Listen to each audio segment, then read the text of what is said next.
பணத்தால் எல்லாம் சாதித்துவிட முடியாது என்று பலர் சொன்னாலும், பணம் இருந்தால்தான் பல விஷயங்களையும் சாதிக்க முடியும் என்ற உண்மையும் மறைந்து கிடக்கிறது. வரவு அதிகரிக்காமல் செலவு மட்டும் அதிகரித்துக் கொண்டே செல்லும் நிலையில் மனம் கலங்கி வாழ்க்கையில் விரக்தி மட்டுமே மிஞ்சுகிறது. பணத்தை வீட்டிற்கு வரவைப்பது எப்படி என்று வழி தெரியாமல் தவித்து நிற்கும் உங்களுக்கான பரிகாரம்தான் சஷ்டி விரதம். ஆடி மாத அமாவாசைக்கு அடுத்து வரும் 6வது நாள் சஷ்டி.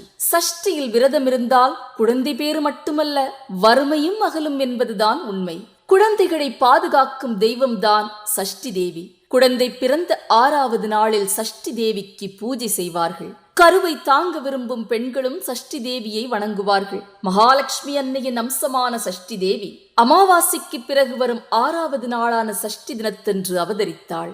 இந்திரன் மற்றும் இந்திராணியால் தத்தெடுத்து வளர்க்கப்பட்டாள். மகப்பேறு வேண்டி மன்றாடும் பக்தர்களுக்கு குழந்தை வரத்தை கொடுக்கும் சக்தி வாய்ந்த தெய்வம்தான் சஷ்டி தேவி. முருகபெருமானின் மனைவி தெய்வானைத்தான் சஷ்டி தேவி என்றும் சொல்லுகிறார்கள். முன்ஜென்ம பாவங்கள் நீங்க, வாழ்வில் முன்னேற்றம் அடைய, சுபகாரிய தடைகள் நீங்க சஷ்டி என்று முருகபெருமானை மனதார நினைத்து விரதம் இருங்கள். நோயற்ற வாழ்வு கிட்ட கார்த்திகேய தேவியின் மகனான கார்த்திகேயனை நினைத்து விரதம் இருங்கள். ஆடி மாதத்தில் வரும் சஷ்டி விரதத்தை ஆரண்ய தேவி பிறந்த நாள் என்று சொல்லுகிறார்கள். இன்று மாலையில் வீட்டில் விளக்கேற்றி கையில் குழந்தையுடன் காட்சியளிக்கும் ஆரண்ய கௌரி தேவியை வழிபட குழந்தை பாக்கியம் நிச்சயம் கிட்டும் என்பது பக்தர்களின் நம்பிக்கை. கந்த சஷ்டி கவசத்தை பாராயணம் செய்து அந்த கந்த பெருமானை வழிபடுங்கள். வேலுண்டு வினையில்லை, மயிலுண்டு பயமில்லை என்ற சொல்லுக்கேற்ப ஆறுமுகனை வழிபட்டால் எந்த குறையும் வருவதில்லை.